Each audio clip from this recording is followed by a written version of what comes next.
Hello everybody, my name is Kara, and today I'm here with my March book haul. So I'm about 99% sure that this will be going up completely out of order. I did film a February book haul, and I did get quite a few books in February, but I don't like being so behind on all of my time-sensitive videos, you know, like wrap-ups and hauls and all of that. So I'm actually probably gonna post March somewhat late, April on time, and then someday I'll get back around to posting my February one if anyone still cares about it at that point. So if you guys have seen my January book haul or my reading goals video, you know that this year I'm trying to stay more accountable with actually showing the books that I have bought, and also that every time I buy a book I will donate at least $1 to a charity. I actually took this idea from my friend Kelly from Cozy Reader Kelly, who I will link down below. And I've just been really enjoying that so far. My February and January book hauls, I combined that into one charity, so I will link that down below if you want to hear more about who I donated money to for January and February. It was related to the Australian bushfires. I ended up just combining those amounts and doing one charity for both months because I didn't actually buy that many books in January. And I'm actually going to do that again because March was also a kind of low buy month, which is not a bad thing. But April I'm going to have more, so I'm going to do that again where I combine March and April. That's not that confusing. I don't know why I over-explained it, but you guys get it. And for March and April, I will be donating money to a medical charity. I haven't actually made the final decision on which one yet, but I will link all of that information down below, dedicated to research and care and everything related to the current virus outbreak. So again, look in the description box for that, and let's get into the books. So the first ones I have here are The Killing Moon and The Shadowed Sun by N.K. Jemisin. This is a complete duology that is a fantasy, I believe, inspired by ancient Egypt, which has me very excited. I feel like Egyptian fantasy is not something that we see enough of, and it's something that I think would be really, really interesting. So I can't wait to get to these. If you guys saw I think it was my February wrap up, I read my first N.K. Jemisin book and absolutely fell in love with it. So I'm really excited to dive into these. I have technically started a trilogy of hers, and this would be starting a different series, but I might pick up these next anyway. Who knows? I also bought Fatal Throne, The Wives of Henry VIII Tell All, and this is a collection by several different authors. It's not actually written anywhere on the outside, which I find odd.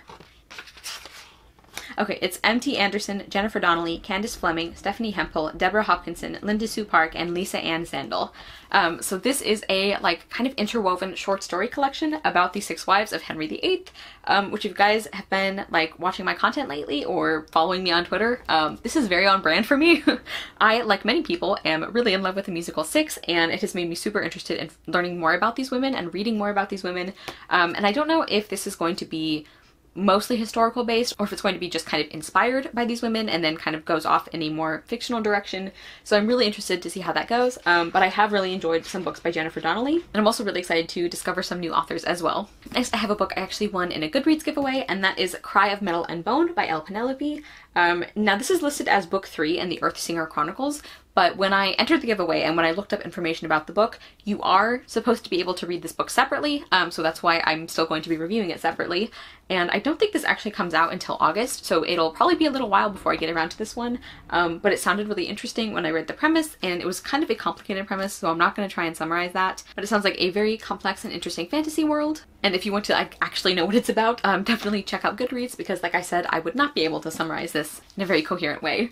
Next I have a book I've actually already read, and that is The Magnolia Sword, A Ballad of Mulan by Sherry Thomas. I actually just posted my spoiler-free review and rave for this book a few days ago, I think. That is already up. I will link that down below. But obviously I really loved this book. I actually got a copy from my library. This was like before our libraries closed and everything, and I absolutely fell in love with it, so I ended up buying a copy for myself. And this is an Own Voices Chinese retelling of Mulan. There's a lot more on the original legend of Mulan, and also 5th century Chinese history, and also on a martial arts drama genre called wuxia, I think is how you say it. I believe I said it incorrectly in my review, which I corrected on screen.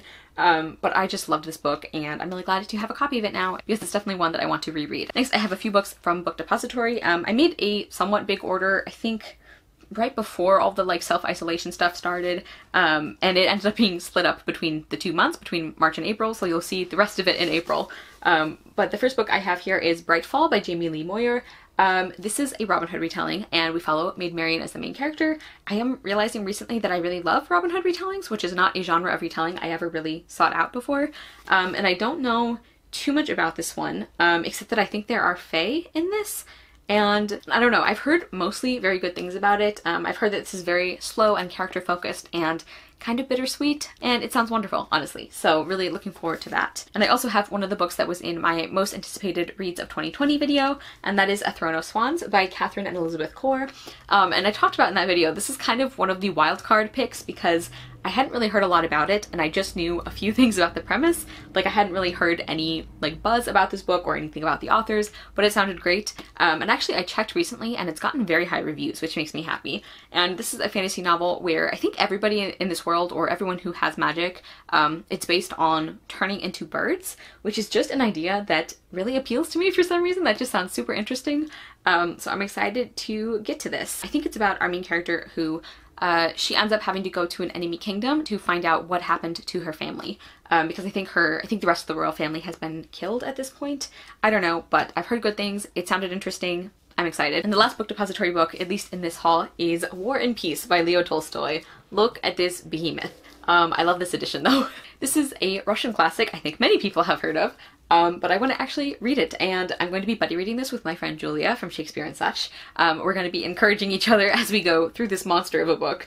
I don't know when this is happening, because, you know, life. And I love Natasha Pierre and the Great Comet of 1812. I love that show, and I'm excited to read the source material for it. I already have like a deep emotional attachment to some of these characters, so I'm thinking that going into a classic, like a really long classic, I will at least have kind of a head start on getting invested in it. I've actually read a very short nonfiction book by Tolstoy that I really loved, and I found his writing, or at least his writing and that translation of his writing, to be very readable and very compelling. It was actually one of my favorite books of the year, and that's in line with what I've heard, is that like his writing itself is actually very readable and very quick to read, which makes me happy because again this is a monster of a book. And this is the translation by... Okay, it says translated, annotated, and introduced by Richard Pevier and Larissa Volokonsky, I think. Also, I kind of skimmed through. There's this note on the translation at the beginning where they talk about like why they chose to translate things a certain way and why their translation is actually closest to the original Russian.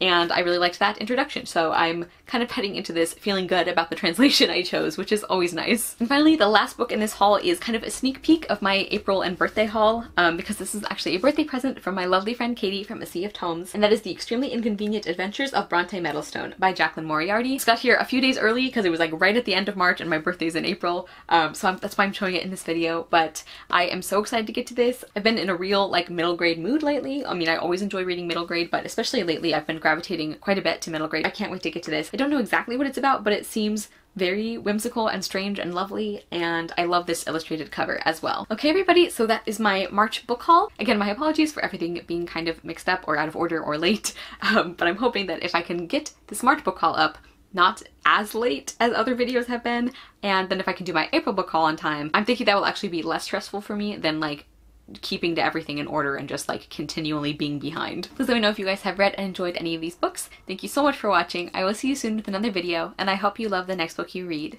Bye!